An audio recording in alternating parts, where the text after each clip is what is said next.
महायुतीतले एक नेते असलेले एक पक्ष असलेले अजित पवार काल शरद पवारांच्या वाढदिवसाच्या हे चांगलं आहे ना.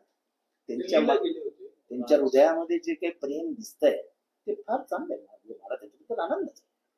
पण मागच्या वर्षी ते गेले नव्हते आणि सदा फोनही केला नव्हता, याचं मला दुःख आहे. काल गेलं, माणूस बदलतो, ते बदलले, हे चांगलंच झालं. महाराष्ट्रासाठी चांगलं झालं, त्यांच्या घरच्यासाठी चांगलं झालं. पण मागच्या वर्षी ते गेले नव्हते, याचं दुःख म्हणा माझ्यासारख्या कार्यकर्त्याच्या मनात आजही आहे. शरद पवार तर तेच आहेत ना. शरद पवारांमध्ये काही बदल झालेला नाही ना.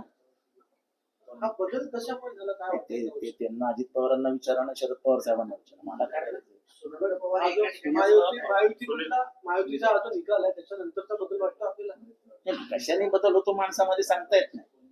पण मागच्या वर्षी आणि आत्ताच्या वेळेला या दोन वेगळ्या गोष्टी एकाच 365 दिवसात घडतात. त्याचं आपण कुठेतरी असं बघतो ना की हे या दिवशी घडलं आणि हे या दिवशी घडलं. सूक्ष्म नजरेने बघणाऱ्या माणसाच्या लक्षात येतं की मागच्या वर्षी गेले नव्हते, या वर्षी गेले.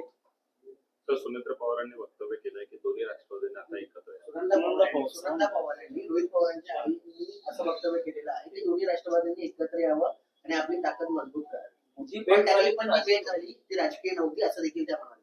मोठं घट्ट राहील असं आहे की पवार कुटुंबीय काय बोलतात याच्यावरती माझ्याकडनं कधी उत्तराची अपेक्षा करू नका.